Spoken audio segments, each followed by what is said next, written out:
Okay. All right. So this episode is going to be about the Black Eyed Children. Welcome. Maddie. Hello. Welcome to the murder. Welcome, murderers. Yes, that's right. I forgot about that. And if you're new here, welcome to the murder, where we talk about spooky, dark, mysterious things every day, every week. There is a medicine story that tells of Crow's fascination with her own shadow. She kept looking at it, pecking at it until her shadow woke up and became alive. Then Crow's shadow ate her. Crow is dead Crow now. Join us as we attempt to look through the wandering crow's eye to find the gateway to the supernatural, to seek to know the unknowable mysteries of creation.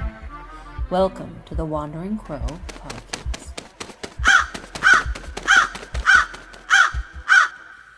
Okay, well, let's get into the episode, yeah? All right. So, Cameron, Black Eyed Children. I actually really enjoyed this. And I felt like it really flowed from our last topic, which was the Lilim and Lilith. It does.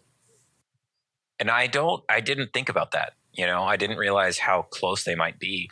They seem to go after people that are in, like, secluded spaces, just like a Lilith. If you are more in the woods, they're more likely to come across you. It's like they are spirits of the land, and they don't like people being on that land. Some might be. I actually... So the book that I read, I used a book that's probably pretty well known. It's called Black Eyed Children, the Revised Second Edition by David Weatherby. He actually has a very large collection of stories. Some of these stories... One of them actually happened in a crowded Starbucks in the middle of the day. Really? It was a really weird one.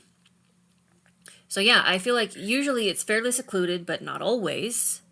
There was another one about a police officer who had responded to a domestic dispute. And as he was leaving that, he noticed kids standing outside a house just a couple houses away, and he was worried about the kids. So he went to go check on them. And it turns out they were black-eyed kids, except that he wasn't the intended target. He just happened to be there as they were trying to get into this other house. It was crazy. Is that police officer okay? Because people that come in direct contact with these kids don't really tend to fare well. I agree. Yeah, there's lots of stories about that. So here, let's just read it. Again, this is from the book Black Eyed Children, the Revised Second Edition by David Weatherby. It's just an excellent, excellent book.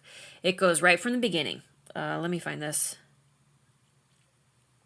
He dives in exactly what it all is, what the Black Eyed Children are. He has a lot of different stories. He talks about when it started, the very first story, and he has a really great collection of stories interspersed between the facts that he's sharing.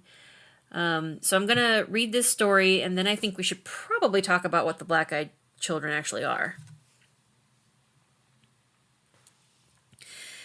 I received a call on a domestic disturbance just after 2 a.m. on a Tuesday. Reaching the neighborhood, I found that the argument had quieted down for the most part. I dealt with the parties involved, and no arrests were made. I returned to my car parked on the street in front of the house, finished some paperwork, and radioed in. Glancing up, I noticed that there was someone standing on the porch just a couple of doors down from my call. The porch light was on, and I could tell that these were young people. I got out of my car and began to approach, realizing as I did that they were 2 young kids. I was concerned that the youngsters were outside so late, and I called out to them. They did not respond, although they were looking in my direction. I continued to speak to them as I approached the house. "You kids all right? Did the noise wake you up?" This porch, actually more of a deck, had a railing that ran all the way around, with the steps on the right side. I climbed the steps and looked closely at the kids, 1 boy and 1 girl. I guessed their ages to be between 8 and 10 years. The boy appeared slightly older. The light on the deck was fairly bright, so I was able to get a good look at the kids. Their clothing looked old, possibly handmade, and they had very pale complexions. I tried to speak to them again, but they still wouldn't answer my questions. They just stood there, almost in the middle of the deck, to the left of the front door. I bent down to be a bit closer and asked them again if they needed help. There was a pause, but finally the boy responded. "We want to go inside." It sounded a little like he had an accent, but not one I could place. He looked straight at me, and it was then I realized that it wasn't just the light. These kids had completely black eyes.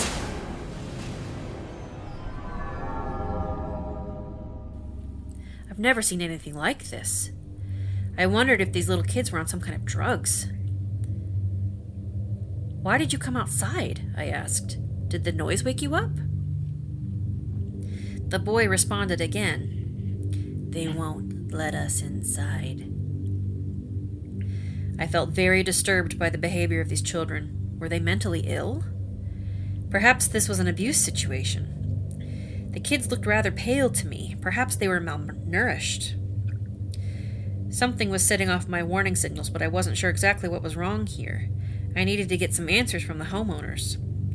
I opened the screen door and knocked on the front door, identifying myself as an officer with the sheriff's department. There didn't appear to be any lights on in the house. I looked at the kids, and they were just standing there, side by side, staring at me.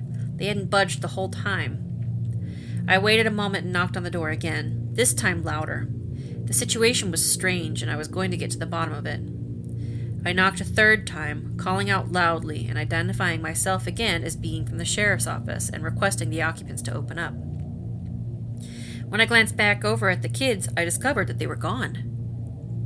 The deck wasn't that big, and they couldn't have moved past me because I was blocking the steps while holding the door open. They would have had to have climbed the railing and jumped into the yard. I turned my flashlight on and searched the yard. I searched the whole front yard with my light.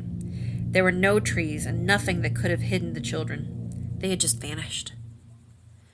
The front door opened, and an elderly woman was standing there in her nightgown. She had clearly been asleep. I questioned her about the children, and she assured me that she lived alone, had no small children of her own, nor did she have any grandchildren. I described the children to her, but she didn't believe that the description matched any of the neighborhood kids. I searched the yard front and back, as well as adjoining properties. Furthermore, I cruised around the surrounding blocks, but I found no sign of the children anywhere. On several other occasions, I went to the same neighborhood, hoping to spot the same kids and find out what exactly was going on. I never saw them again, but I've never let go of what I witnessed. I even checked with Child Protective Services, figuring that kids like that were probably in the system, but no such luck. I still go back to that neighborhood on occasion. I've cruised around it during the day and late at night. I've even went back in the early morning hours to see if those children were out again by chance. I feel like I'll never have a satisfactory answer as to where those kids came from. Although the deputy kept his encounter quiet and never discussed it with his fellow officers, he continues to pay attention, waiting for the day when one of them may have an encounter with the black-eyed kids. So that's it. So I think what struck me about that was he wasn't the intended target. That lady was. The old lady who lived in the house. So they have designated, like they target people because the cop seemed like he was fine. Yeah. As far as we know, I feel like he was coherent. He would have said something. And this guy, David Weatherby, he asks those kinds of questions. How did you feel after? What was the aftermath of that? They didn't say anything about him having any symptoms. They didn't say anything about bloody noses, headaches, weird cancer. I've heard stories like that before. And by the way, let's tell the viewer. So I kind of prefaced this in the last episode. If you come into contact with these people, and apparently if you're their target, horrible things can happen. Mm-hmm. So don't ever let them in. Don't ever let them touch you. There's one account, somebody let them touch them, and here was the interesting part. So he let the kid in, it's a kid, it's late at night, I'll let you come in, you can phone your parents, whatever. And he lets the kid in, and it's only at that point he saw the kid's eyes. Mm. And the kid touched him, thanking him for letting him in, like shaking his hand. And it's when the kid touched him that he looked at his face, saw the black eyes, and had this horrible nauseous feeling of just terror. And he said, I'm sorry, I need to ask you to leave. And the kid, without even questioning it, okay, fine. Sorry to bother you. And he left. Months later, the dude has MRSA, and his left arm, the one that they shook hands, is it's now horribly infected and has all kinds of problems. And that guy died. Oh my God. This story was told by one of his friends. Wow. So, Holy I mean, cow. yeah, like, if you are a target, don't take it lightly. No. Be Well, careful. I think maybe we need to take a step back.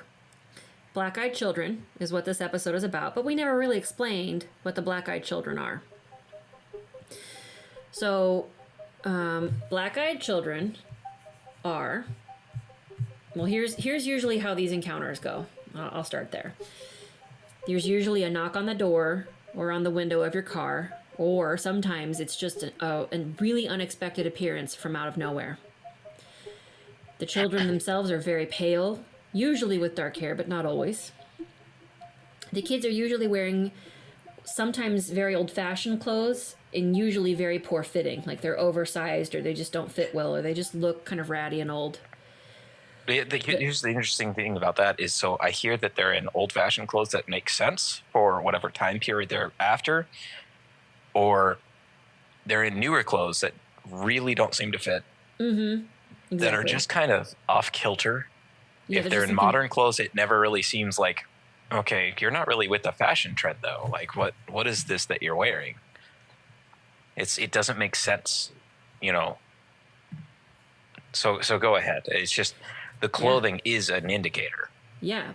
The clothes are usually dark in color, with brown, gray, or black, which makes the kids seem even more pale than even more pale by comparison. The children have a very stilted, odd, and strangely formal speech. And when they speak, they seem to just repeat the same few phrases over and over, and very seldom almost never will answer questions that the adults are asking around them. So they'll say, "Let me in."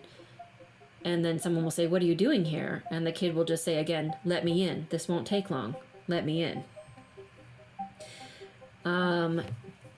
There is and if you are a black-eyed child, never do that. Like, it's just, if you are a black-eyed child, just maybe make up an excuse.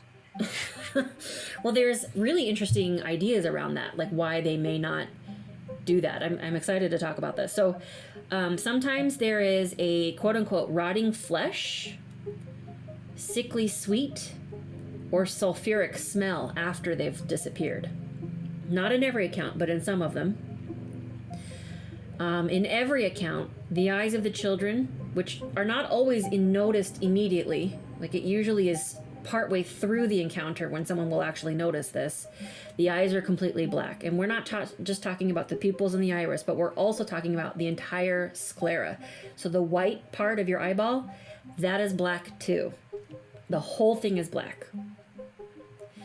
When they speak, it's as if what they're saying is a very subtle, veiled threat. Like what they say, even though on the surface is pretty innocent, feels very threatening. And when they speak, it's in this monotone with a strange hypnotic quality.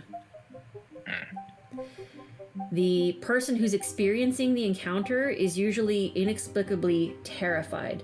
Like oftentimes after the encounter, they'll reflect back on what happened and not really be able to explain why they were so frightened.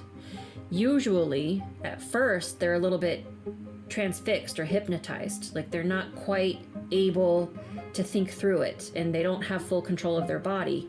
But eventually, by the end of the encounter, in most cases, an extreme fight or flight reflex is triggered and they have a really huge adrenaline rush towards the end of the encounter. Also, the children seem able to move incredible distances while making no noise whatsoever and without being seen to move those distances. So just like in the story that we read about the deputy's encounter, he was blocking the stairs, holding the door open, and they managed to disappear in just one moment. And it should have been impossible. And Cameron, this is what you were referring to. In most cases, the experiencer is often drained for days afterward. If not, dealing with serious medical issues afterward. And in every instance, they want to come inside. The way the guy described it, there was a sickly sweet smell. By the end of it, he said his own body started to smell like them. Ew. Like death or decay. Wow. So that is the sickly sweet smell that some people describe. But like you said, that isn't consistent. No. Not everyone says that. No, not everyone says that. And this whole not being in control of your body thing, that is pretty consistent. Almost everyone says that their body like starts to go to the door, like they're gonna just let them in without even thinking about it, and then they catch themselves like, whoa, what am I doing? I don't know these people. Exactly. There is other stories about them appearing on top of roofs. Really? Yeah, if you don't let them in, sometimes they'll continue to harass you, and they'll go on your roof and walk around. Somebody lived in an apartment complex, so like you were saying, not always secluded, and they were on the top floor, and the stomping around was so bad that their downstairs neighbor actually complained about them. Oh, thinking it was them and not these black-eyed kids. Yeah. Wow. Yeah, one of the stories I read was actually a Marine who had come forward and was telling his story, and they just kept knocking over and over and over again, like just for minutes at a time, knocking, getting louder and louder and louder. And eventually, just all of a sudden, stopped. Like, he started to get angry. It was when he really started to get angry, that's when it finally stopped. Like, before then, he had been terrified, but then he reached a point where he was just, like, over it and, like, super pissed. And once he got to that point where, like, I'm gonna freaking do something, boom, it stopped. It's like they're vampires, except that they are afraid of physical interactions. Yes. I am so glad you said that. So this is one of the things that's really common. I want to let me open up my notes to this. So they're not quite asking, like it's sort of posed in the form of a request, but they're kind of demanding. Let us in. We can't come inside till you let us in. Just let us in. And then here's the other thing that they do. When they're speaking, they see things like, come on, mister. Now we just want to go to your house. We're just two little boys. Like they talk this way that's just not right, and they're constantly repeating, we just want to come inside. There's nothing wrong here. It's going to be really fast. It'll be over in a minute. We're just little kids. Don't worry about it. Just let us in. It's like this constant monotone with the hypnotic quality, like I was saying before, and you were talking about like the strange formal speech. So you were saying like, why don't they answer some of the questions of the adults? And one of the witnesses, one of these experiencers said it was almost like they didn't actually speak the language. Like before they came to me, they had memorized a few lines and were just repeating the lines that they had memorized because they didn't actually understand the language they were saying. But there is like a telepathic aspect to them. Mm-hmm. So it's like they can kind of learn on the fly.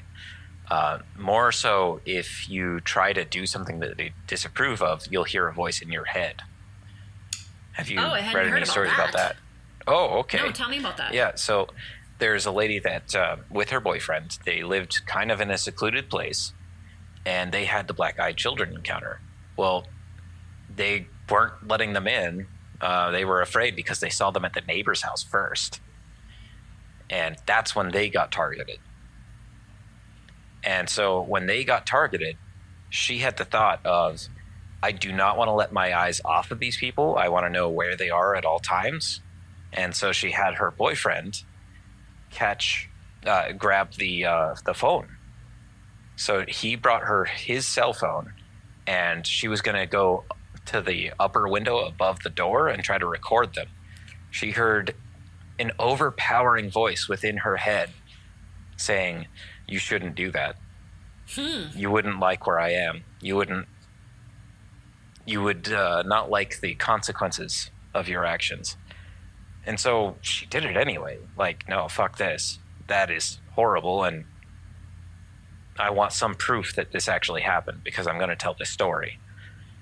When she got the phone from her boyfriend, all of a sudden, the female, who was like 15, 16, she guesstimated, was, her face was in the window. This is above the door. So she had to be floating there or being propped up by her sibling, whatever. And she took the picture. She took 3 pictures. And they all came back with nothing in the photo. Yes. That's very well documented as well as part of the phenomena. When there are electronics involved, like sometimes on CCTV, what will often happen is either, like in one case, one of the experiencers, it did come back as a recording, but it looked like the person was talking to thin air, like there was nothing there. But in most cases, that was actually pretty rare. In most cases, there's some kind of electronic glitch where there's no picture at all, or things are distorted and fuzzy, or it'll turn out that the recording device had been shut off somehow and didn't ever come back on again. So there's like almost no photographs or videos of these things because in every instance something goes wrong with the electronics, which is pretty common when you're dealing with a really high energy, like spiritual, paranormal, psychic type stuff. Like, I'll By say the this way, when Fantastic Daily or Fantasy Daily, have you heard about them with the Black Eyed Children? no, what's that? It's a YouTube channel that does almost exclusively research on Black Eyed Children. And that's what their channel is based on. He claimed to have had several audio recordings of them, and he found sort of commonalities between them in like the like what we wouldn't hear spectrum. Yeah. And so he played that out his window with his camera recording towards the door with a motion activated light. And the first night, nothing. Second night, nothing. Third night, nothing. And then around 3 o'clock on the 5th night, he caught an image of a character. His eyes were blackened, but it could have been the shadows. And that character stayed there for like a whole hour, just standing, sort of moving a little bit, so that way he knew the photo wasn't being freeze framed or anything. But he was there for a full hour. And finally, when the kid left, the guy comes out because he said that he heard a noise. I'm very suspicious of this entire channel because he was able to catch them on camera with his own personal research like that. I don't think so. I think it would be hard to trick these characters since they do have that ability. What are your thoughts on that? I don't know. I guess I'm going to withhold judgment. I'd like to see that and actually form my own opinion about it. I will say, when you dedicate your whole life to it, if it really is, if it's a dedicated channel and that's all this person does and they live, eat, breathe, and sleep it, huh? Well, he's an engineer.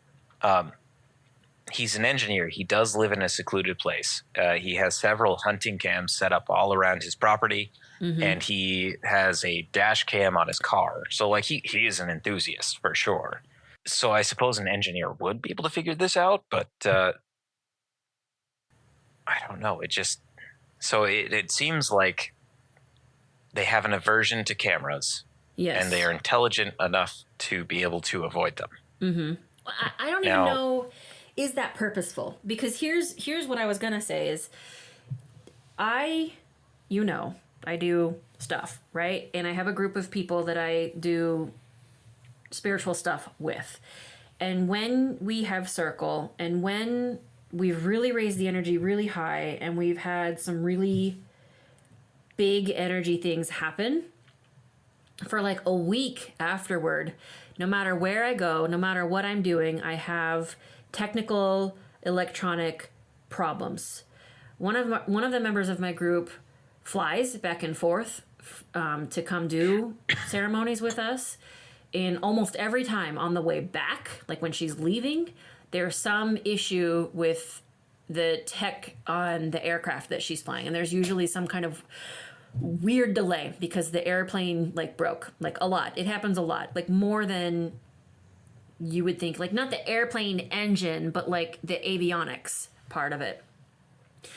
I've personally had my GPS go really weird and take me in circles through parking lots to get... This sounds like it could be another episode, because I've come across 3 people in retail that the computers just shut down on them. And like, yes. Yeah, tech does that around me.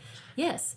And here's what This could be its own episode. I mean, it could be, yes. But what I'm saying is, I think it's possible that the black-eyed children themselves are not purposefully tampering with the electronics. I wonder if it's just a side effect of the energy of dealing with black-eyed children. And the energy, I think it requires an extreme amount of energy. Personally, my personal theory is these are not physical beings. I believe that there is, like, here's I'm gonna get right into it, instead of saving it for the end. Based on everything that I've been reading and all of the stuff that we've done so far, I personally think I'm reaching the conclusion that there are entities that are cohabitating with humanity, but not quite on the same plane of existence. So if we think about the Fae and the Jinn, then we think like there's some kind of alternate dimension that is on the same plane of reality. It exists here on Earth with us, but they're in a different phase of reality. And I think that there are some creatures that are able to move at least a part of themselves over and live in this reality with us. And I think that there's reasons for that. And I don't 100% know what those reasons may be. There's probably a variety of reasons. And I think doing that, being able to do that, is a very powerful creature that does that. And I think it creates an extraordinary leak of energy when it does that. Like there's a really high, I don't know, spiritual is not necessarily the right word. I have a feeling that this can all be explained probably scientifically. We just don't have the tools to explain it. I believe that it is an event. It is a big deal when this happens, when these creatures are able to cross through and push themselves through in this way so they become visible to humanity, like human beings to people, and interact this way. And I think that all of these things that we've given different names to the Fae folk, I think probably a lot of, unfortunately, after reading about Black Eyed Kids, I'm starting to think that alien visitation and abductions are probably some human explanation or some human story for a phenomenon that's been going on for thousands of years that we used to call angel visitation and going to see God and revelation. We used to call it those things. I think demons and fae and jinn and spirits are probably all manifestations of this other realm of existence, this other thing.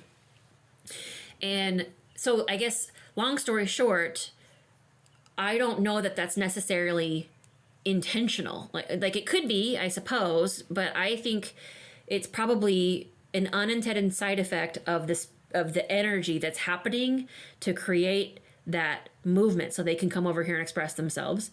And I wonder if a person who lives it 24 hours a day, 7 days a week, and is completely open to it and has spent a lot of time thinking about it, and in ways that no one else has, is sort of inviting them in, unlike others. You know what I mean? Like it's a man, right? The person who does this YouTube channel? Yes. Okay. In his own way, he is inviting them in. He wants to learn more about them. He's obsessed about them. He talks about them. I'm sure he's probably making money off the YouTube channel because of them. Like it's his life at this point. So the more that he's open to it, the more opportunities there are to overcome the unintended side effect, the barrier of the weird static energy that sort of discharges when they're around. I believe it could be possible that someone who is creating opportunities or inviting these opportunities to capture it, because for most people, there is no invitation. They don't want to be visited by these things. And when they are visited by these things, there's a lot of resistance. There's a lot of fear. There's a lot of terror. And I wonder if, that's the difference, is if these other people knew ahead of time and were prepared for it and could get camera systems set up, maybe we would have better evidence. But there's not very many people who are sort of inviting them in this way. I guess that's my point. Is I just don't know that it's necessarily intentional. So I'm unwilling to make a judgment on this person who has claimed to catch photos of them just because he's caught photos of them. I'm willing to keep an open mind on that, because who knows, maybe there's a really good reason why other people haven't caught photos and this guy is able to. I'm more suspicious. Yeah, fair. If you built an entire channel around it, yeah, I think that might have something to do with why he would want to fake having caught something. Oh, absolutely. And that's not the only thing that he's caught of them. What? Say that again? That's not the only thing he's caught from them, too. On his way back home, he was driving home. His dash cam caught 3 of them hiding out in the woods. That's weird. I mean... Yeah, that's just a dash cam. Those are pretty reliable, but, I mean, so are home security cameras, As far as the electronic source, that's not nearly as reliable. Mm-hmm. It is. It's Fantastic Daily.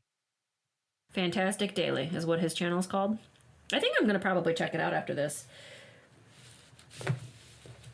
Let's definitely, see. If I could lend you this book that I'm reading, I would totally lend you this book. It's really, really cool.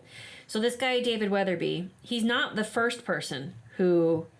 There is, quote unquote, an original story of the Black Eyed Children.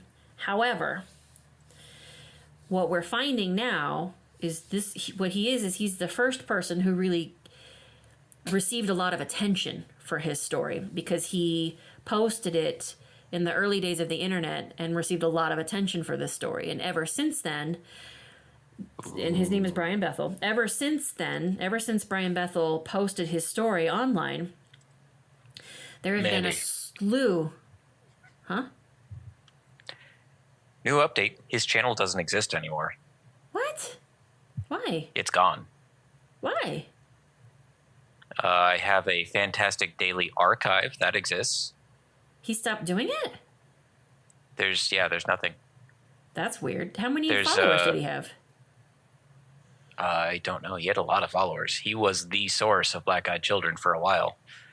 Interesting. But there's Fantastic Daily Archives, which has some videos from his Black Eyed Children investigations, including the one where he caught the one on camera. Mm-hmm. Wow. Yeah. So I didn't think that his channel was gone. Maybe it is real. Maybe something finally happened where he said, "I'm out." That was too much. That was the line right there. That's weird. So yeah, no, I definitely want to take a look at that book. Black Eyed Kids have been an interest of mine for a while now. Obviously, I knew about Fantastic Daily. I never really looked into what they were before. I just thought they were an interesting phenomena. Oh my gosh, they're so interesting.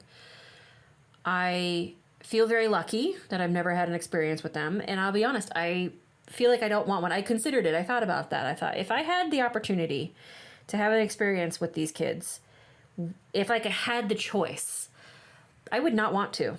I really would not want to. There's a lot of little things that I noticed in this book that he talks about. He talks about how, the kids are basically soliciting consent every time. Why don't you just ask us in? Tell us to come in so we can use the phone. Like very clear. It's very vampire-esque. Like you said that earlier, how it's a lot like vampires, and that is very much like vampires. Vampires require consent. They can't enter until they receive an invitation. And I do wonder if that's where, maybe these kids have been around for a lot longer than we realize, and that's part of where vampire lore came from. And a lot of witnesses will talk about when I said no, or when I started to get scared and it became clear that I was leaving or I was shutting the door, they acted angry and surprised. Surprised that people were saying no. Surprised that they weren't getting the consent. And yeah, how many more of these stories have gone on to where they did get consent? We just never heard about it because they died. They died, or something really awful happened to those people. Because how many heart attacks or, natural deaths have been happening because of these kids? Or disappearances, people who disappeared into thin air and never were seen or heard from again. There's so many people who go missing every day. The missing 1,400, yeah. Yeah. And I think about, a predator, it's a numbers game for a predator, right? Like sometimes they get the prey and sometimes they don't. But the strategy is pretty much usually the same. And if we think about the fact that these creatures often act surprised when, quote unquote, their prey, the person who's experienced it, says no or seems to get freaked out and runs away, then it makes me feel like there must be a great many more instances where the tactic is successful. And that's terrifying to think about. What happens to those people whose fight or flight instinct, whose survival instinct is not as strong, is not as developed? What's happening to people? What's the ultimate goal here for these creatures? The other thing... And for the ones that do actually have physical contact with them, the thought is, okay, I've done my part. I can leave now. And some of those people have told their stories. But what about the thousands of others who couldn't tell their stories? Like, what happens to them? Do they just die outright? Mm-hmm. Whatever medical illnesses they had are exaggerated and it's marked as a natural death? Mm-hmm. So this is a story from tbsnews.net, and it is called Legend of the Black Eyed Children, written by Maria Mosen on the 13th of March, 2020. And she says, one of the stories goes like this. In the snowy town within the middle of nowhere of Vermont, an elderly couple heard the sound of 3 loud knocks on their door. They opened the door and saw 2 children, a boy and a girl. Parents will be here soon. May we come in? The children did not make eye contact and just stood there in the doorway. The elderly couple were hesitant, but after a while they let the boy and girl inside. The kids settled on the couch while the wife made some hot cocoa and the husband asked them questions that went unanswered.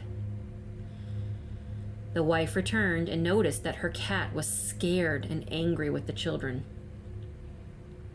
May we please use the restroom? The wife looked at the kids and she finally saw them.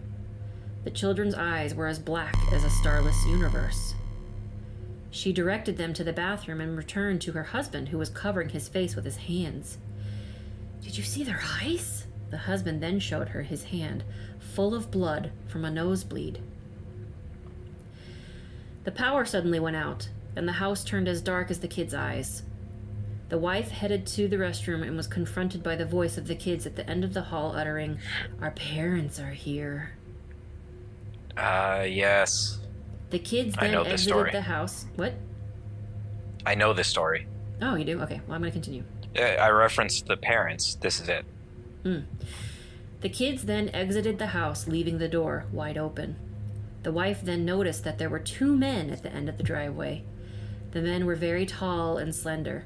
The wife waved, but did not receive the same friendly gesture. The 2 men and children then drove away together in one car. The power then came back on a little later after the kids left. Throughout the next week, weird things happened in the house. 3 out of 4 cats went missing, and the 4th had been found dead in the pool of its own blood. The husband continued to have nosebleeds and finally went to the doctor, where he was diagnosed with a very aggressive skin cancer. That's the end of the story. There was more, actually. There was? What else? Yeah. So the two men, they're dressed in like business formal, is what it was described as. One of them was wearing the fedora. I don't think that's relevant really to the man in the hat, but maybe. And I don't know. This seems like an embellished, like somebody took artistic freedoms and just wrote it better. Mm-hmm. The first one was written like firsthand account. She talked about being afraid. She felt a vibration coming from them. Oh. Like strictly from them. Like the closer she got, the more like foreboding it felt, because they were there for a little while before the parents came. And there was a little bit of a back and forth, but she said that it didn't quite make sense. It wasn't like, it was more like you said. It was like pre-recorded responses. Mm-hmm. Like they had memorized a few phrases and that's all they had. Yeah. So, and then the husband got cancer, very aggressive form, yes. But she also fell ill a few times, not just once. She lived ultimately, but she was in poor health. And the kids asked to use the bathroom. She let them in, and then they asked to use her phone. So they stayed in until the parents came. That's why they were in there for so long.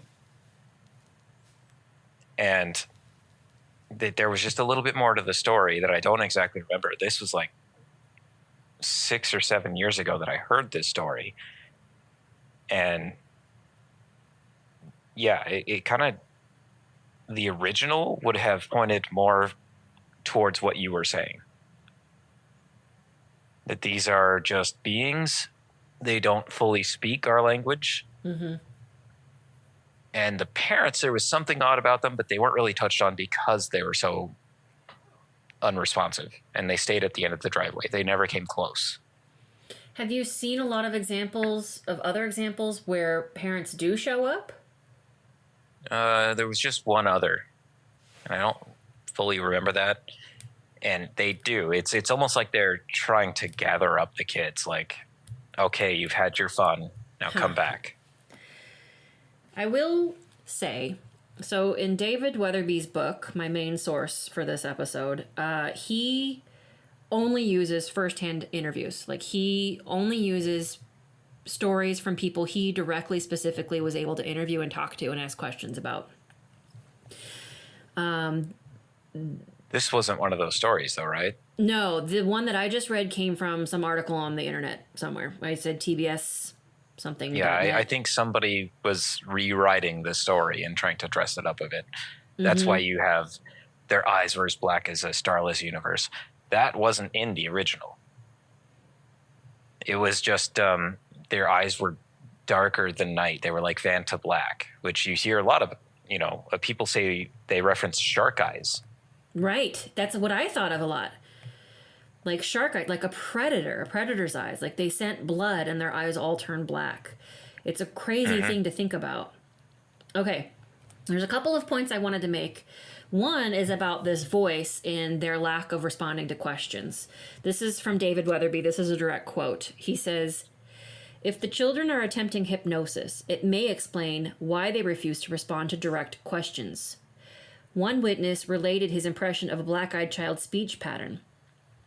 It had a hypnotic quality, really. I felt compelled to just do what they were asking me to, and even felt my body moving. But at the same time, there was some deep fear that kicked in. I felt like if I did listen to this little boy, and if I did what he said, then I might not be around anymore. Why should a kid scare me like that?" So there's this idea that by ignoring what the other person is saying and just repeating their phrases over and over again, and this monotone is like a hypnotic technique. If they were to deviate from these predetermined phrases, they would lose that hypnosis. They would break the spell, kind of break the glamour, and they would lose that effectiveness. The other thing I wanted to talk about was that vibration that you mentioned. That actually shows up, and I thought this was extremely interesting because it reminded me of this transdimensional thing. When you're going to another realm, oftentimes there is this, like with sleep paralysis, with a visit from the Baron Samedi, with different encounters with different spirit beings, there is this fluttering, deep, low, vibratory sensation that goes with it. You feel throughout your entire body, like you're at a concert and there's nothing but bass. Yes, exactly. And there is an account that David Weatherby talks about where someone felt like that. And let me see if I can find it again real quick. Okay.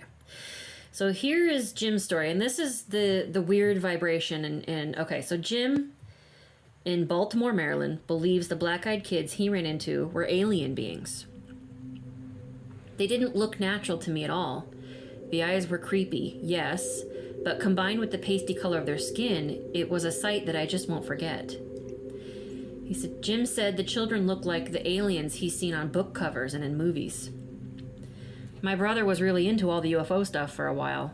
He'd had a sighting, just a light in the sky, really, but it did some strange things and it got him interested. He was reading all kinds of books and magazines about aliens and UFOs. I was never personally interested enough to read the material, but I'd watch the movies with him sometimes. These kids, they sort of look like those aliens on my brother's magazines and books. A bit spindly in build, big black eyes and ugly colored skin. They looked like they were sick to me. These kids had hair, though. Both of them had light-colored hair. One was very blonde and the other a light brown. Jim recalls the boys trying to hold his attention and lock eyes with him. He believed the kids were trying to exert some kind of psychic influence and control of his thoughts. They kept staring at me, and I knew they wanted to maintain eye contact. I didn't want to, though. The eyes creeped me out. And as I stood there, I kept feeling like the back of my head was itching or something. It was a weird feeling. And I can't really describe what it was all about. Those boys just kept talking, and I started hearing a buzzing noise like a bunch of bees swarming around me, but there was nothing there. I got out of there and didn't even look back at those kids. Good riddance to them. So I did make a note on that one because of the swarming, because of the full body buzzing and the vibration, and it's very reminiscent of some of the other stories that we talked about. I've never heard it described that way. Have I ever told you about the mumbling ones? Maybe. Tell me again. The mumbling ones. So I had a dream told me. Tell me again, for sure. So the mumbling ones had pure black eyes, pale skin. It almost looked like a cover of like the Rob Zombie, where he has that decrepit paint on his face and sort of cracking in places. Mm-hmm. And dreadlocks. They were white, very pale. And the guy comes up to me and like right in my face, but it's not threatening at all. And he's talking to me, but it sounds like buzzing bees. And for some reason, I can understand perfectly what he's saying, although I don't speak whatever language that might be. It just sounds like bees. And he's telling me that I need to go somewhere, that I need to do something to get out. He's trying to help me. And the mumbling ones is what I called them because I didn't know what else to say about it. And so that was my own experience with those things. And I kind of saw them as guardian figures almost of the other side. Yeah. It's bizarre that way. Hey, Meg. I don't know if we're going to keep this, but did you want to say anything about black-eyed children?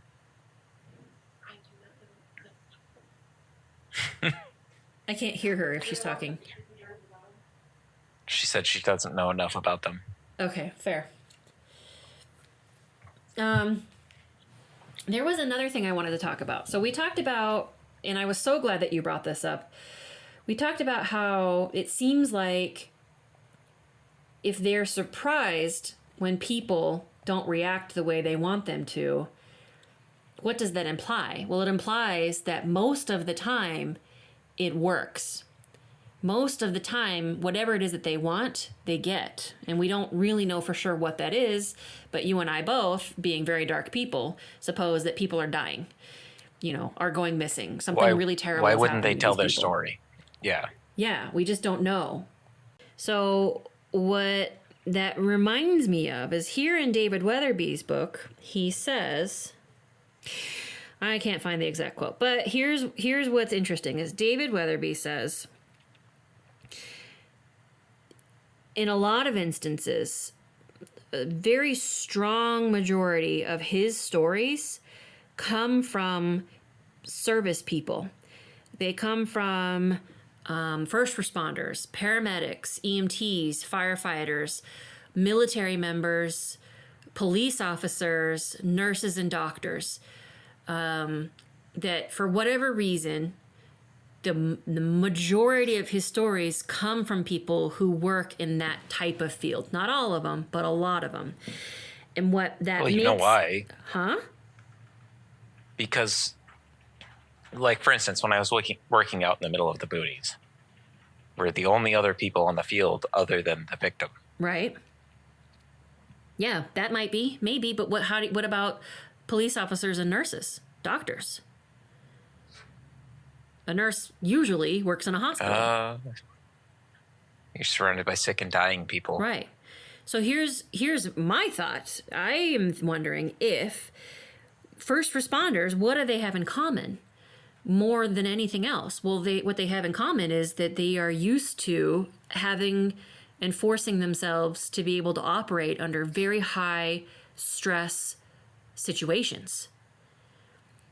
They have to train themselves to override their fear and override the stress and just operate, just get shit done and survive or get the job done or make sure that the other person survives, depending on what their job is, right? Like a Marine assess the situation and make sure that you are safe while saving others. Right. They have to compartmentalize their emotions to just get shit done. And I feel like that's common for all of those fields. I don't, that's my assumption. And David Weatherby kind of alludes to that. He's not sure why these people have all that in common. But I'm wondering if all those people have that in common because those are the survivors. I'm wondering if there is a... That's our training. Yes. Like, I'm wondering if the reason a higher preponderance of people telling these stories are in service type fields is because the people who are not in service type fields, the people who are not trained to compartmentalize their emotions and push through and get shit done, the people who are not trained to survive are not surviving. They're the ones whose stories we haven't heard. And there's no way to know. And it's compartmentalize and address your feelings, sure, but like, first and foremost, your responsibility is to ensure your own safety. I think that is across the board for everyone. Yeah. So you have your police, you have your paramedics, your EMTs, your nurses. You have to make sure that you're safe before you save anyone else. Yes. And that is common in all of those fields. So the second you have an inkling that you might not be safe, you're supposed to stop, especially if you're trying to save somebody else. And that's exactly the emotions that these black-eyed children are playing on. They want you to forget your own safety so that you can help them. Yes. They want to lull you into the complacency and just listen to them, just do what they say.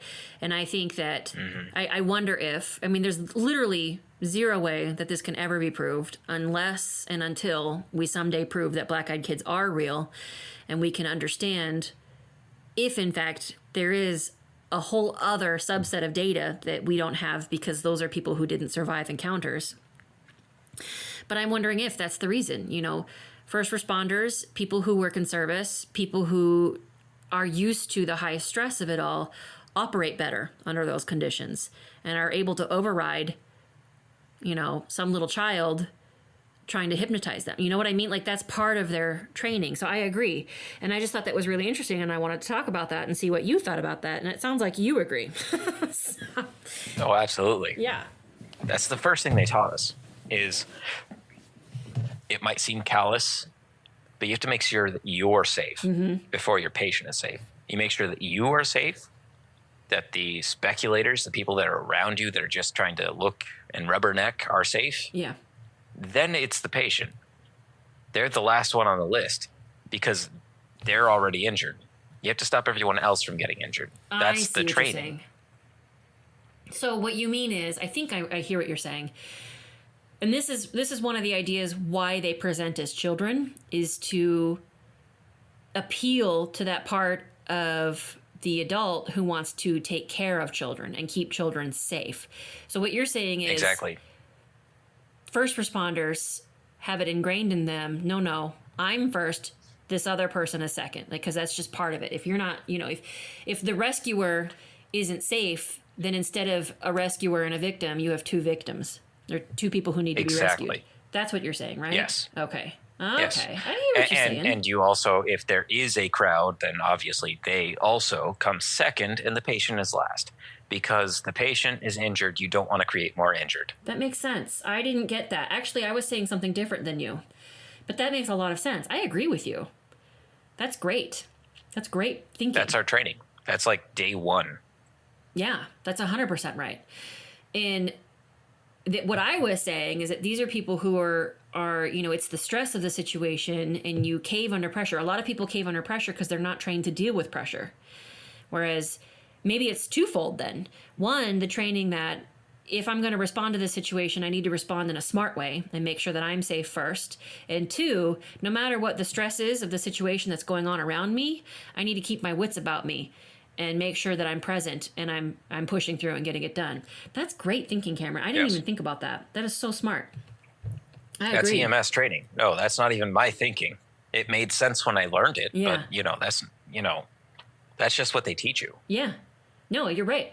It's the same in the military. It's the same. I worked for, the rescue squad unit, and that's what we had to think of too. Is a lot of people think that's callous and they think it's cruel, but you can't send a crew of people out there to go rescue someone if the conditions aren't safe, because then instead of one person who needs help, you could potentially have as many as 10 people aren't helped, because the people that you're sending out there are going to turn into people who need to be rescued too. Like you have to think about it in a very calculated way.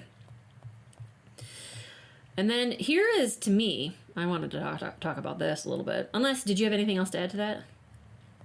No, that was it. I completely agree with you. I think that training, apparently it's not the same across the board, but I think that it's similar in different fields. Mm-hmm. And so I think that has something to play with it. I think that also might be why there's more military veterans overrepresented in this than anyone else. And let's face facts here. The engineer, they have that kind of logical thinking too, just innately. Yeah, they do. They do. A lot of times. Probably not always, but a lot of times. We're talking about Fantastic Daily. He probably did. He wasn't trying to help somebody if he was unsafe. Right. Okay, here is my last note that is, to me, the creepiest thing of all. Okay? Now, a lot of times, here's a quote. This is actually from Brian Bethel's story. And he is the one who, I was saying earlier, and we kind of got sidetracked, but I was saying earlier, his is the first recorded story that really hit the internet and then caused a lot of other people to come forward with similar stories. His is the first modern, and David Weatherby is careful to stress modern because David Weatherby found much older stories that fit the parameter of the Black Eyed Children. He found them from hundreds of years ago in old folklore, which is wonderful. But anyway, David Weatherby says, Brian Bethel's story is the first modern documented case involving the Black Eyed Children, and it was reported by the journalist Brian Bethel. It was first posted on the internet in 1998, and many people believe it's responsible for starting the trend of internet BEK stories. And BEK, Black Eyed Kids. Numerous Black Eyed Kid accounts followed, but Bethel's story is often the first one recounted when anyone starts talking about the children. So, and what's interesting about Bethel is after he relayed the story, he put it out there, and he got so much attention for it, and there was so much frenzy around it. He kept getting asked the same questions over and over and over again, and he was asked to relive the experience over and over and over again. And he only really put it out there to see what other people thought about that and to see if other people had similar accounts. And after a while, he completely retreated. He stopped talking about it. He refused to take interviews about it. He didn't like the attention that he was getting, so he stopped, which adds quite a lot of believability to him. He wasn't doing it for just I would say attention. the first one coming out, that's enough credit. But to draw back from it completely, that's also, yeah. I like that. Yeah. That's good. Yeah, so Brian Bethel was like, to hell with this. This is not, I don't want this. I'm not interested in this. He retreated and he stopped talking about it for years, like 20 years. And one of the things that skeptics will say is people are just telling these stories for the attention. But at least in his case, and in a lot of other people's cases, they don't want the attention at all. They're terrified. They don't want to talk about it. They don't want to have to relive it. And they don't need people on the sidelines telling them that they're crazy or they were confused or they made it up. But well, and imagine you're a normal guy with a job and people are doxing you. Yeah. And it's suddenly hard to get a job. Yeah. Because you're that guy. Because you're that guy. Because you're the crazy person who thinks hybrid aliens visited you, you know? But I will tell Mr. Bethel's story. It's actually a pretty good one. Bethel's encounter with the children occurred in Abilene, Texas. It was between 9:30 and 10 o'clock at night. He had gone to pay a bill at a shopping center, intending to drop a check in an after-hours payment box. While sitting in his car, writing out his check, he was startled by a knock on the driver's side window. Bethel looked up and saw two boys. He estimated them to be between 10 and 14 years of age. They appeared average at first glance. Normal hair, normal build, and normal clothes that were in style for the time, which is actually unusual. It's usually not. The first boy had an olive complexion and brown hair of medium length. That's also a little bit unusual. Usually they're really pale. Yeah. The second boy was pale-skinned and had pale orange hair. Initially, Bethel didn't notice anything unusual at all. He assumed the kids were going to ask for money or some other handout. As he had that thought, however, something changed. Bethel recounts the moment. Right before I experienced something strange, there's a change in perception that comes about. It's basically enough time to know it's too late. These aspects of Bethel's story are very similar to a typical accounts of the BEKs. Bethel's odd reaction seems to be based on a subtle energy coming from the boys. His car was still running, and he felt his fight or flight response kicking in. As Bethel's encounter continued, he cracked his window slightly and asked the boys what they wanted. They told him they wanted to see a movie, but they had left their money at home. They requested that Brian, quote, help them out by taking them home to retrieve the cash. Bethel was hesitant. Something about the boys, especially the speaker's smile, made him extremely nervous. His lack of response to the boys provoked further comments from the speaker. Come on, mister. Now, we just want to go to our house, and we're just two little boys. Again, this is standard behavior from the Black Eyed Kids. They go out of their way to convince adults they're only kids, implying they are harmless and obviously in need of help. Bethel was composed enough to ask questions and to notice that, according to the movie marquee, the last show of the evening had already been playing for an hour. The boy pressed Bethel further, commenting, come on, mister, let us in. We can't get in your car until you let us in, you know. Just let us in and we'll be gone before you know it. At this point in his encounter, Bethel finally made eye contact with the boys. They were coal black. No pupil, no iris. Just two staring orbs reflecting the red and white light of the marquee, he recalled. And that's his story. He drove away after that. Now, I remember this story. You do? Yep.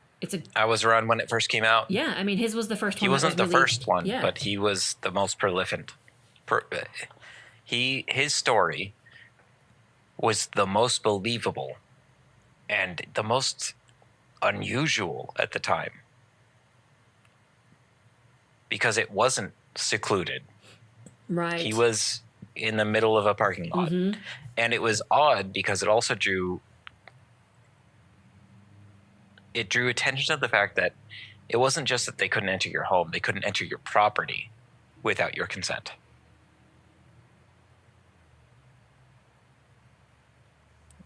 I always thought that was kind of interesting. Yeah.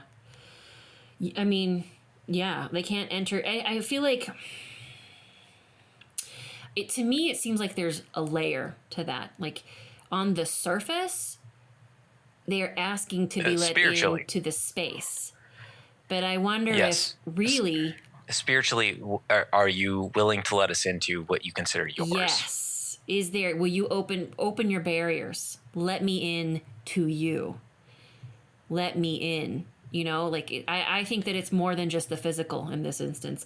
But here's the part this part right here. Come on, mister. We just want to go to our house and we're just two little boys. What's weird about that? And Weatherby says it. Why do they need to tell you what you can already see? We can see that they're just two little boys. Why are they declaring, I'm just a little boy? To me, I mean, what does that say to you, Cameron? Like, what do you think about that? When you hear someone say, I'm just a little boy. It's exactly what I would say if I was in their shoes. They are taking the form of children in this world to play on that aspect. They picked that. These are spiritual beings that can pick their form at least once. And maybe that one time only. So they pick the children because those are the best form to play on human heartstrings. I think that's what it is. I think they're picking children specifically to target us. Yes. And I think, to me, it's an admission that they're not actually little boys. Oh, not of course. Really. That there's some other form. And I just, I may as well go around telling people, I'm just a human woman. That's all. I'm just a human woman. I do tell people that. You do? I do that to fuck with them. But, exactly. I do that to fuck with them. So because the fact that they're saying it means that it's not earnest true. In a way. Yeah. It's a confession of sorts. I'm not actually a little boy. I just want you to believe that I'm a little boy. I want to reinforce that I look like a little boy. I want you to treat me like a little boy. That is, to me, like the black eyes, yeah, super freaking creepy. But the I'm just a little boy is terrifying. What are you really? I would define myself as like a dream traveler type of sort. Most of the things I see are in dreams. Okay. Have you ever seen The Veil? What do you mean? So like where I saw the mumbling ones was in a dream. Where I saw the Morgan was in a dream. When you dream, do you see things or do you see... What do you dream about? What I do is intentional and conscious. I consciously choose. And I use drums or jaw harp. Anything really rhythmic or rhythmic beat. Harp.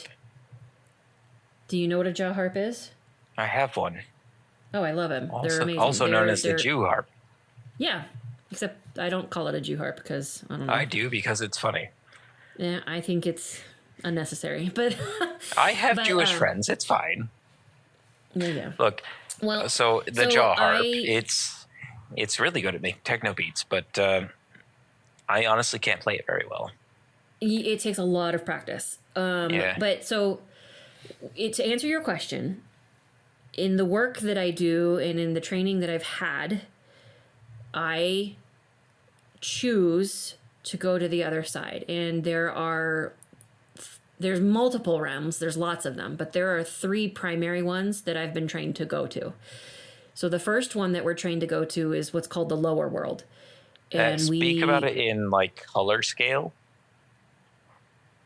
A what scale? Do they each have their own kind of color scale? Yes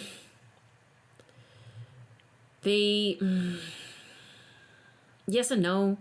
They're all really vibrant. And no, they're all extremely vibrant. They all have their own feeling and energy, and they are all extremely different in what they are and the kinds of spirits that live there. But it's an active choice. I do think that there have been times where I've been taken in my sleep in a dream, but that's not been my choice to do. Most of the time I consciously choose to enter trance, and I consciously go to a specific place depending on what it is that I'm doing, like whatever the work is that I'm doing that day. Like if it's a healing of emotional type, or like kind of like an emotional trauma or a physical trauma to a person's physical body that's just human and natural, then most of the time, in fact, not most of the time, all the time, I'll do a lower world journey and work with the spirits and ask them to do a healing. I don't do the healing, the spirits do. I go to these other worlds specifically to speak to the spirits, to the beings that live on the other side. And then the upper world, there is stuff that happens up there. I'm a little bit less knowledgeable about it because I don't go there as much, but it's more in line with what people think about like angels and heaven. And they're both good. Like the lower world's not evil, but it's more earthly. It's more like Earth. There's a lot more nature, and there's animals, and there's other things down there. And it's like an ancient, primitive lifestyle down there. In the upper world, it's a little bit more, there's not really animals up there. There are some buildings. It's like a repository of more modern and advanced thinking and wisdom. Not to say that that doesn't exist in the lower world. It's just different. They're just different. And it's more celestial. Like it's more universal. It's usually like, I feel like I'm in space. Usually, like I'm in outer space when I go to the upper world. And then there's the middle world. And the middle world looks just like Earth. And except when I'm in the middle world, I can see all of the stuff that exists on the other side. So, and it's not safe stuff. Like the lower world and the upper world are safe for me to travel to. Only ascended beings, only really high energy things, and these are like really arbitrary terms, but only like really safe, good stuff can live in either the lower or the upper world. In the middle world is all of the other shit that exists. The predators, the tricksters, the wandering spirits, the hungry ghosts, all of the other stuff that isn't, I don't know, quote unquote, like evolved enough. It's kind of like lower level energy is one way to say it, lives in the middle world, and they can wreak havoc on this world. And I am just starting to learn. I'm in training, but I am just now starting to learn how to travel and do middle world travel and negotiate with these creatures that live in the middle world realm. And that is extremely tricky, and it's extremely dangerous, and less so in the tradition I'm being taught, but very much so in other traditions that I'm learning. It is known that people who do that work can die while they're in trance. Like it has happened many times. If you're not careful, the middle world spirits can take you and you can die. So I don't know, like, I guess I don't know how you define the veil, but that's my experience of, I don't know, the other side. I don't know if that answers your question or not. No, that's pretty much it. Okay. Yeah. So, but so do you consciously, well, you know what? You want to stop real quick and then resume the conversation? Yes, I have to go to the bathroom too. Hold on. Excellent. Well, then let's have a little break. All right. Be right back.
So All right.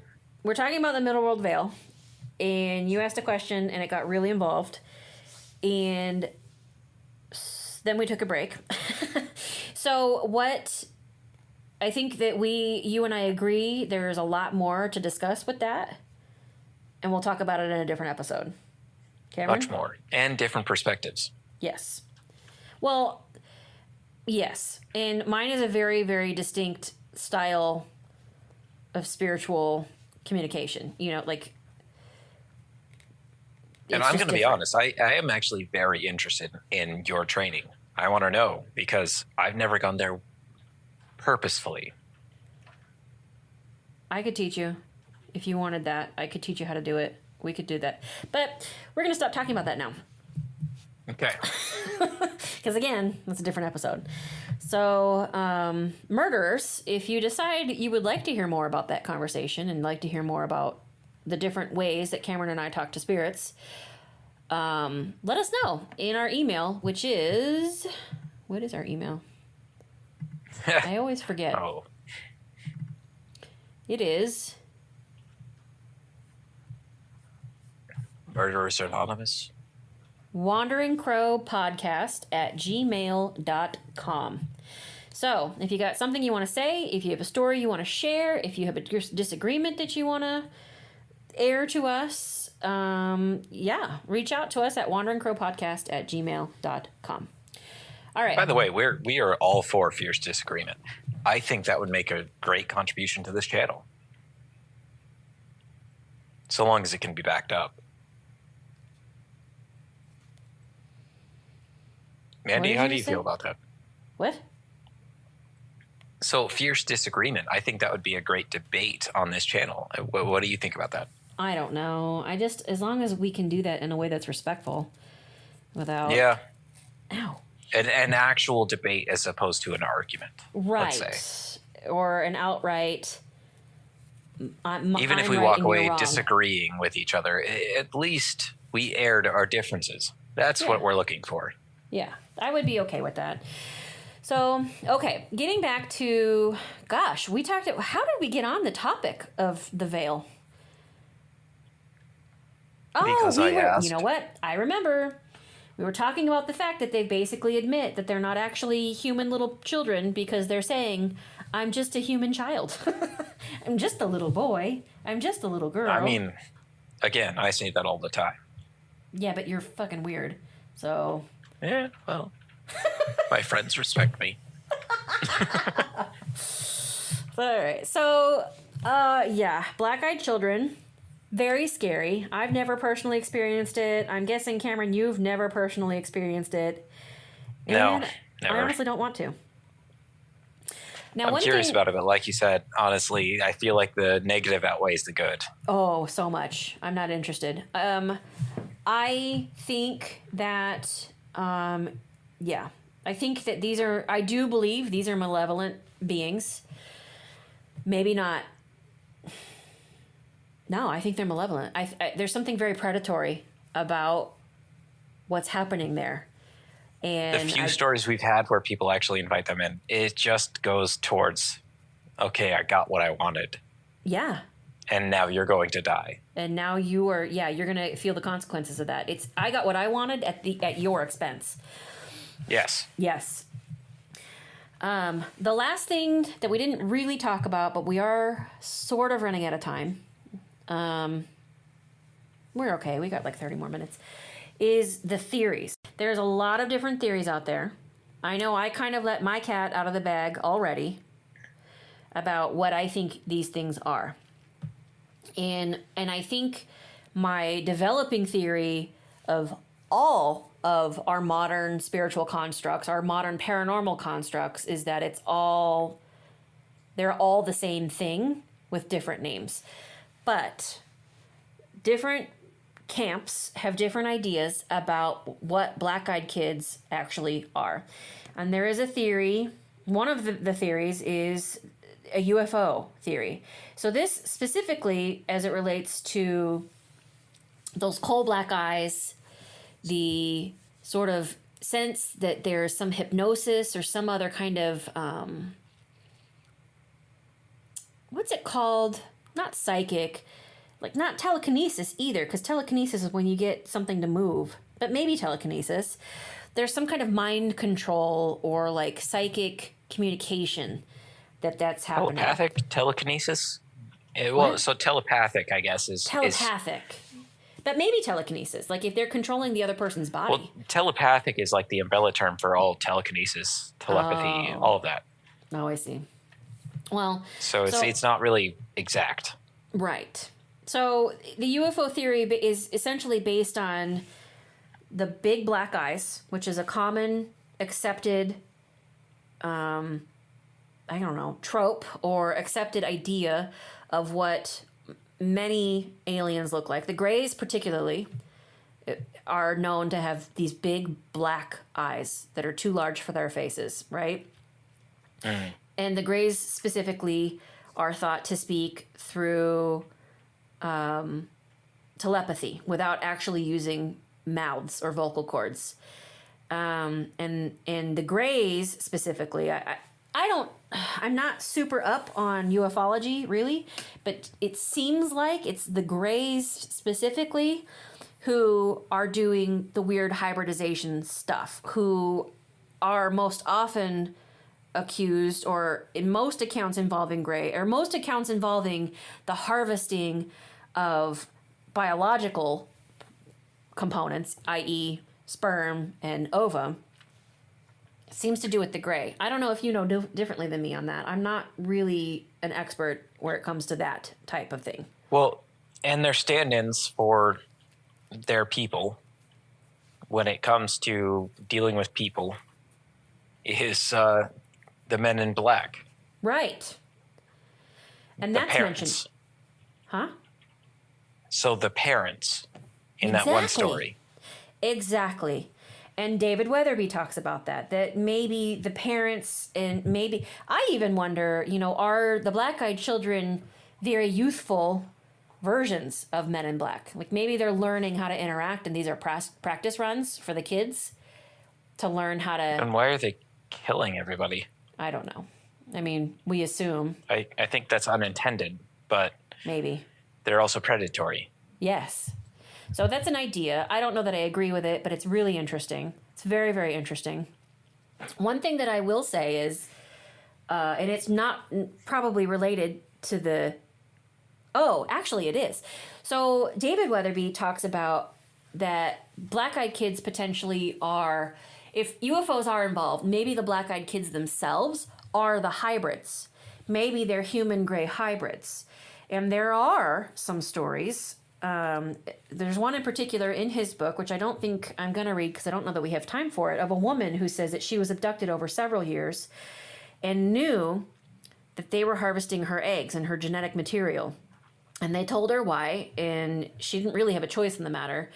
And then one abduction, one time when they came and they took her, they showed her a baby, and she realized that baby... Like, she was the mother. She was biologically the mother of this child.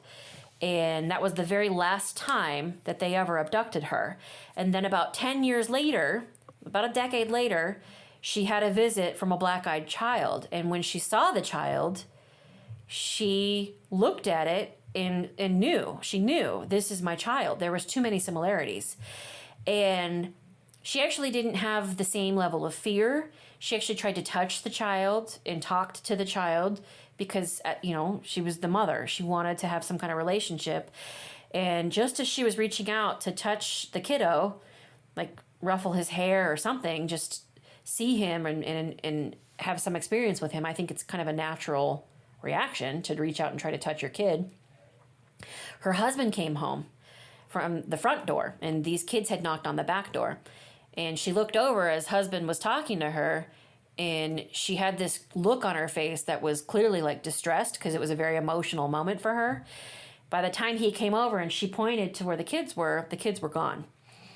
And she never ever saw them again. And for her, she felt like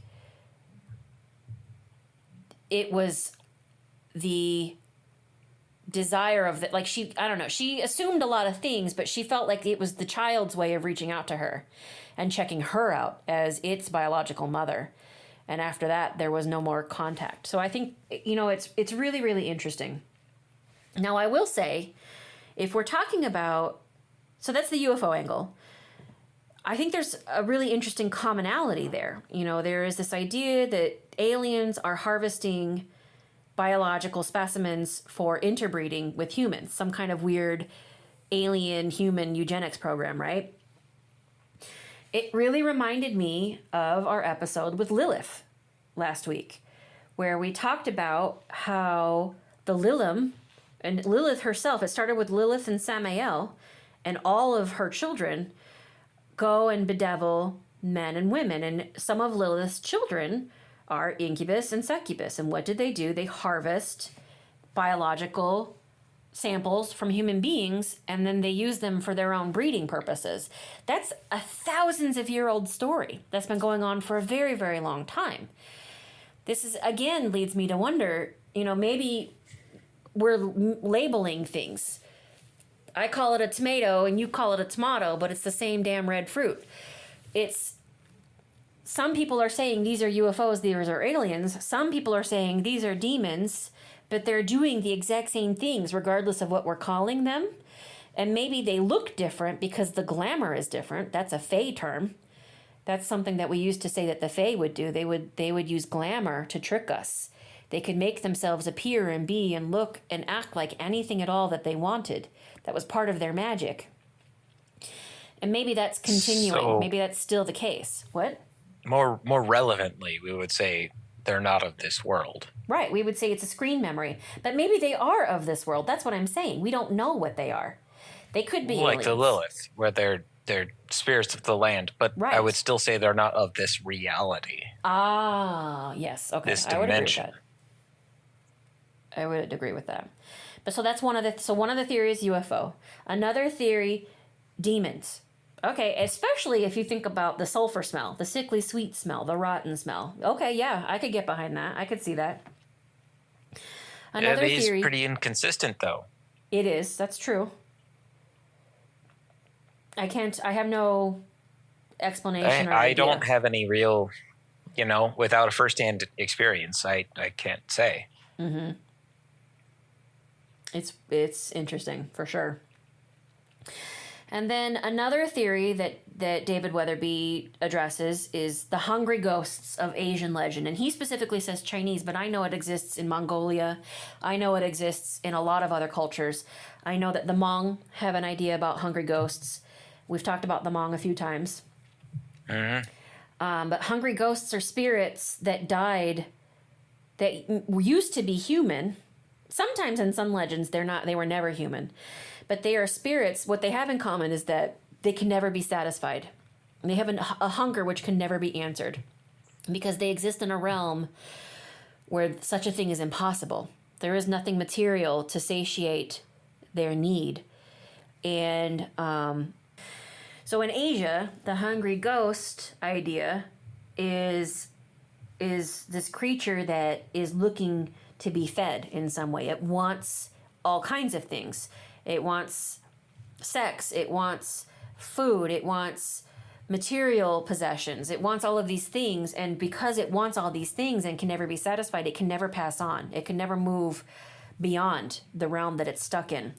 And in Asia, there is an idea that the Black Eyed Children, or the Black Eyed Kids, are a manifestation of certain hungry ghosts which are powerful enough to show themselves in this realm, which I think is an interesting story. And he found a lot of old stories to kind of relate to that, which I thought was also very interesting.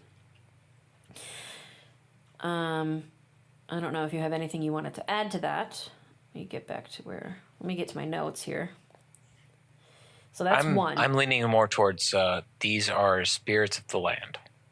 That these are interdimensional beings based on my own experiences with the mumbling ones. Mm-hmm. That these are creatures of this land, essentially, but of another dimension. Mm-hmm. They're just from beyond the veil. That's where I'm coming from. That these creatures want to break through permanently. And that's why they feed on people. Interesting. Okay. So we talked about... But ultimately, I don't think they can. And so they're endlessly feeding. That would make them a hungry one, maybe. But I think that's what's leading them to these acts. Yeah. I think where they come from is a place of endless battle, a place of endless starvation, and that they want to come to this world for some sort of respite. Interesting. That's interesting. Huh. That's where my dreams have led me. Yeah, we definitely need to have that talk and talk more about what that is. So, so we talked about UFOs, demons, hungry ghosts, and David Weatherby talks about vampires, which to me, what is a vampire by any other name? It's just a different kind of demon. Okay. So he talks about vampiric beings, and he has a story. This is Janet encountered a BEK in the parking lot of a Walmart in Virginia. I had arrived at the Walmart and parked my car. It wasn't very busy, and there were no other cars parked on either side of mine. I reached over to the passenger floor and got my purse. When I turned to open my door, there was this boy standing there. It gave me a real start. My window was partially cracked, and he put his mouth near the opening. "I want a ride," the boy said. I felt the hair go up on the back of my neck. Before I even said anything, he repeated the same thing again. Then I noticed a strong odor. I don't know how to describe it except as a sickeningly sweet smell. It made me feel queasy. I started the car back up and put it in gear. The boy took a step back and I saw his eyes. They were a solid, shiny black. I sped away without looking back. I just wanted to get home and lock my doors. That smell stayed in the car. In fact, the further I drove away from that boy, the worse the smell seemed to get. I rolled the windows down to air the car out. Even when I got home, it still lingered in the car some. That boy gave me the creeps so bad, I know he was of the devil. I wouldn't go back to that Walmart without my husband after that. Even with him there, I still look around the lot good before I get out of the car. This is David Weatherby now. He says, classical vampire lore recounts that the undead cannot enter a dwelling unless invited in. They can come to the threshold but not cross it until the invitation is given. One of the primary requests that come up in most BEK encounters is the desire to be invited in. To date, there have been no cases reported wherein a BEK has forcefully violated a person's house, vehicle, or other space. Even when there was an opportunity, the children have not forced their way inside. So that's one clear correlation. Then he says that there's another trait that's shared. Classic vampire stories say the bloodsucker can exert hypnotic influence on its victims. Often this is done by making eye contact or having the victim gaze into an object such as a ring or necklace. Calm, rhythmic speech is used to lull the person's mind into a state of compliance. Since the vampires are able to charm their victims, is this what the black-eyed children are attempting? Yes, I believe so. Yes, David. Yes, I can answer your question right now. Yes. Yes. Anyway, and that goes to our other theory that, you know, the ones that we're hearing about are the ones that are able to break the spell. And we don't ever get to, you know, dead men tell no tales. There's a whole other set of stories that we will never ever hear or know, I believe. So vampires. Obviously, they aren't being very violent. Violence isn't their motive. It's something else. So what do you think they do to their victims that don't tell the tales? I think there is some consumption. There is some... I wonder... I know sometimes I feel like spiritual pressure in that I get tired. Mm-hmm. Have you ever felt that? Depending on the work, depending on the work being done and depending on what spirits I'm working with, there's really no other way around that. Sometimes that's just the price. But I think that Yeah. in certain cases, here's what I think, that there's an ecosystem of beings that exist in a space that we can't see. And just like in this world, there are creatures that exist, their entire existence depends on others. On we're an example of that. We don't have to be. We're omnivores, but we're meat eaters by choice usually. And so in order for us to live, other creatures have to die. And I suspect that in this other realm that we can't see, a similar kind of ecosystem exists. Some things are food and nutrient sources for other things. And so you think we are prey? I do. Yep.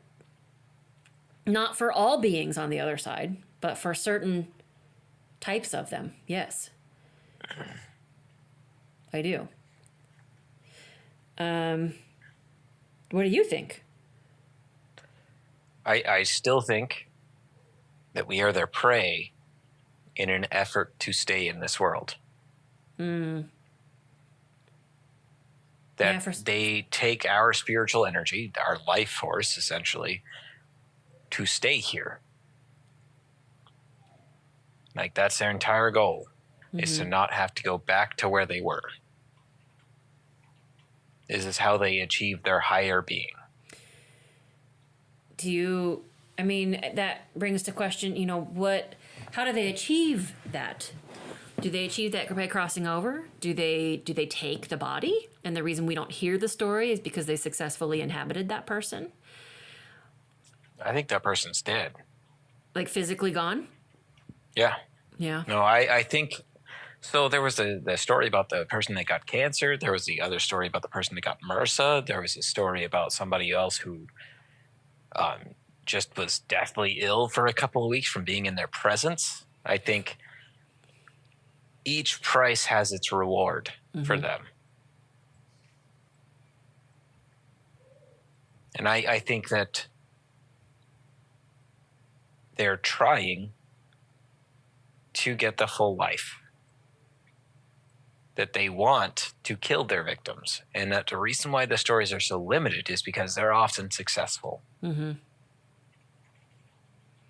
have no way of knowing that. There's no way to know that.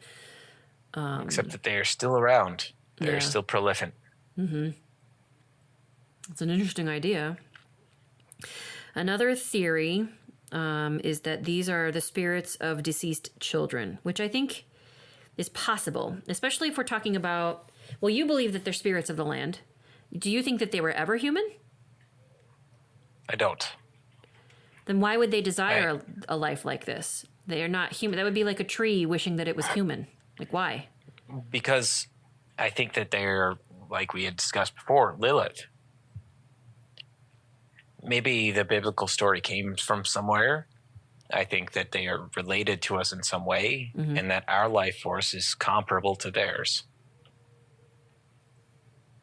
I think that by taking our life, they can prolong theirs. That they were naturally created to be the predators of man. So you mean like prolong theirs in their own realm? Or ours. Okay. Okay, so, but, all right. So they exist in, so you're saying that they're feeding on us in order to be able to exist in this realm, but in what form? What form would they take if they're able to, if by feeding on human beings? It still seems like it seems like they were able to choose their form at the beginning. So like if they chose a dog, they might be more successful, but thankfully they don't know that. But they chose children because throughout the ages, that's been what people try to protect, is children. So they pick children, and then they go ahead and try to hunt on these hunting grounds that way.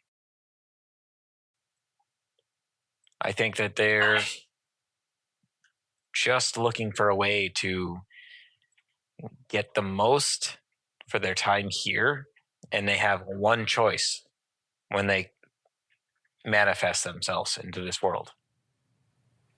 unless they're forced back to their world, and then they come back and they can pick a different form. Okay. But the form that they pick, for example, let's talk about this. They pick big black-eyed children. So that's a defect. Huh? I think that's a defect. And that is corrected if they're able to successfully consume a human person? I don't think it ever is. I think they're able to disguise themselves to a point. So what you're saying is you believe that it's possible that there are black-eyed children disguising themselves as regular children living in the world with us? To a point. Right? So they can't disguise themselves completely. They cannot conceal their eyes. And so oftentimes they look like aliens if you're ever actually like observant of that fact. But they also have these hypnotic abilities. Mm-hmm. So I wonder if they manifest themselves into this world and they try to look like children. They don't look like hobgoblins in some way, the older terms. And so back in the old days, they would have called them hobgoblins. We would see them as black-eyed children because we're less observant. We're less prone to survival instinct than we were back in the old days. So we're more likely to observe them as children because their telepathy also leads us to astray, further concealing their disguise. I think I understand now. So what I was thinking like it's compiling. Huh? Like it's compiling. Okay. So what I was thinking you were saying is they manifest in this world as black-eyed children. They eat some person, and then they get to have like a metamorphosis where they can permanently stay in this world as like a black-eyed child in disguise and live a normal human life. No. But I think what you're saying is by successfully eating a person, just based, like we're just running with this theory, they're successfully elongating their existence as a black-eyed child, like perpetuating the cycle of being able to continue to be a black-eyed child in this world, continuing to eat more people. Like the more people they eat, the more people that they're able to continue to stay and try and eat. Right? Exactly. I see. Okay. I get it. They have the one disguise that can be perfected through telepathy. Okay. All right. Yeah. I mean, yeah, I can, yeah. But they're never, seems you like don't the think that only they're thing ever they actually can change. physical. Except for like, they just look physical. Like they don't ever like become real flesh and blood. Which is my other question about it, because in my own theory, why would they be afraid of physical contact? Who says that they are? They can. Every time you get the rage in you, as opposed to concern or fear, or even if you get fear, but you're going to act on it, they back off. Why is that? I think it's the energy. I think it's that consent has been revoked, like the limited consent that they achieve to interact, not necessarily be invited in, is revoked. I think that anger like that puts in place a very firm barrier, like a very firm boundary, like just naturally. When you're angry, what do we say, that you can feel the anger pouring off of a person? Like it's a really visceral feeling that any person, whether they think that they're psychic or not, can tell when another human being is really pissed. Everything about them changes. They become more tense. There's like a bubble around them, right? Like this protective, angry bubble. I personally think if we're going with this theory and they suddenly get very fearful or concerned and they disappear when their victim gets angry, is because I think it's because we do have power and we just don't know it. And our anger is an unconscious tapping of that power, and it's starting to present, and it builds a bubble, and they know, oh shit, I'm in trouble here.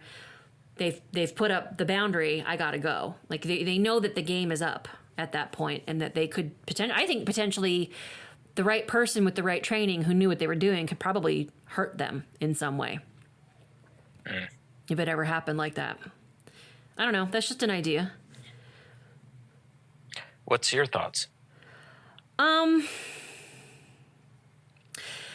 mean, I think they've said it already. Does it differ from mine, or? Huh? Yeah. Does it differ from mine, or is it like the same, or is it?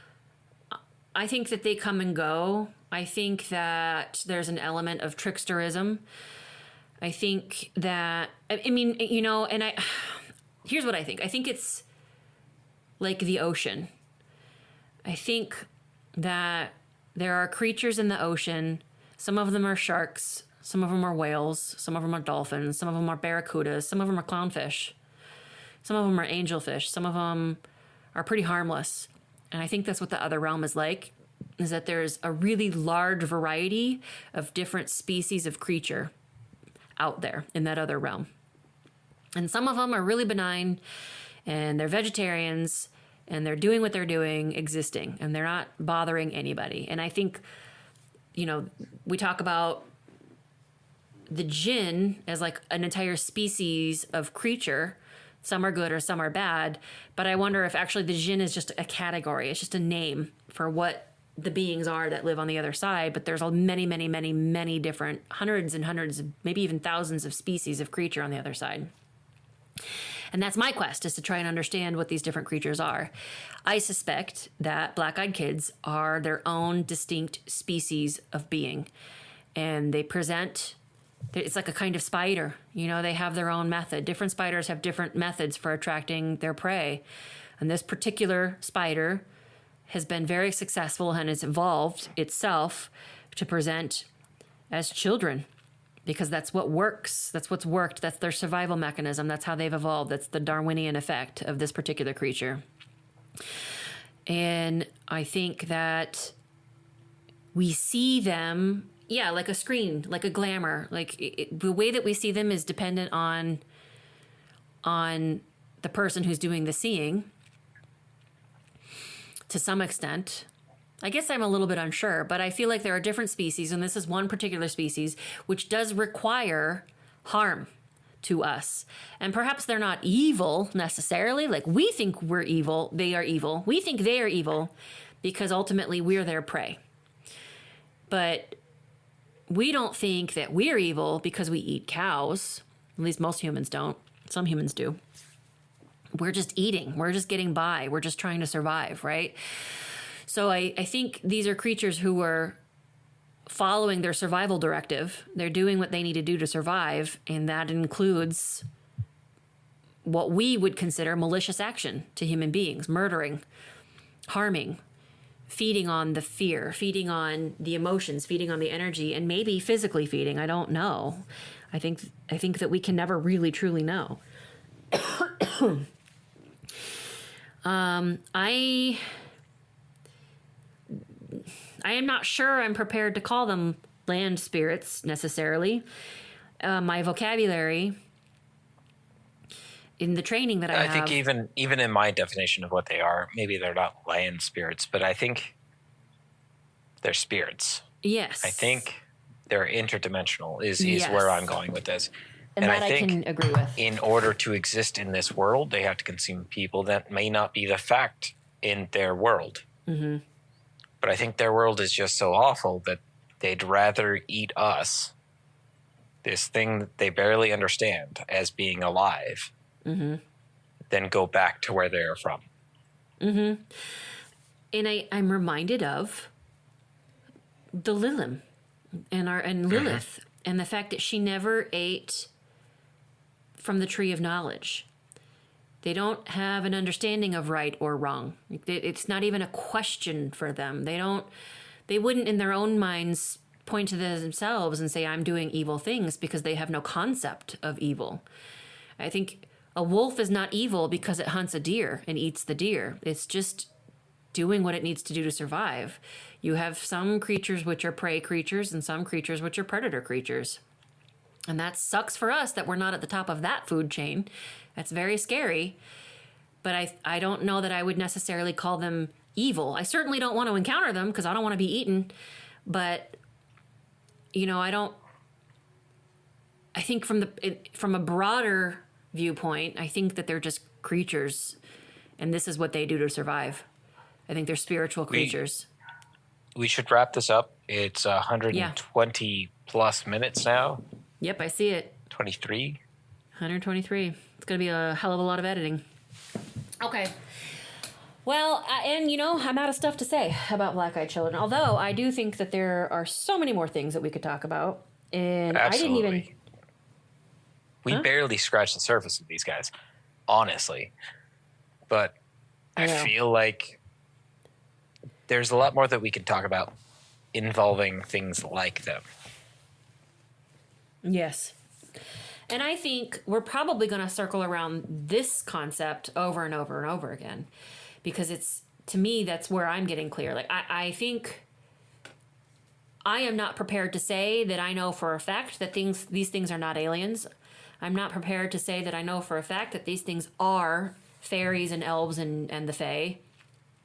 I am prepared to say I do believe that no matter what you believe in, if you're a firm UFO believer or a firm believer in the fairy or a firm believer in whatever, I believe that we're all talking about the same entities. We've just given them different names and we've created different cosmologies for them.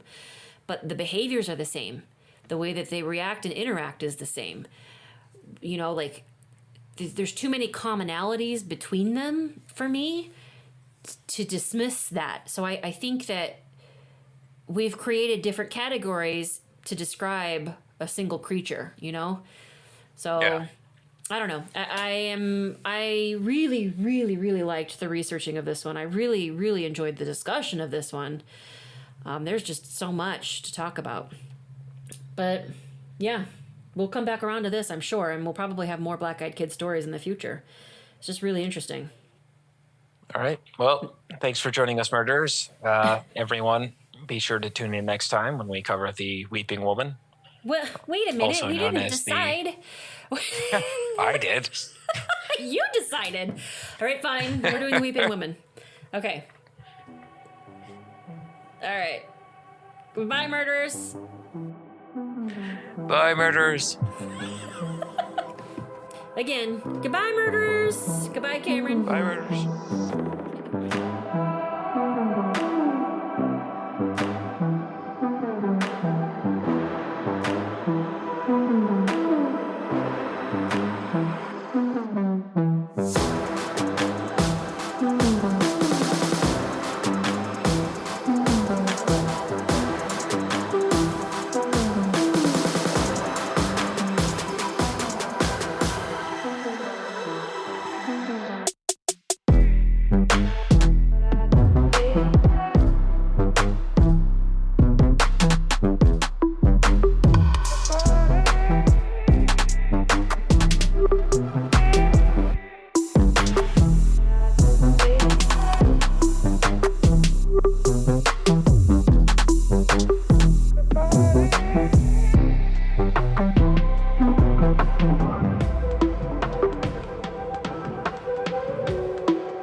Bye.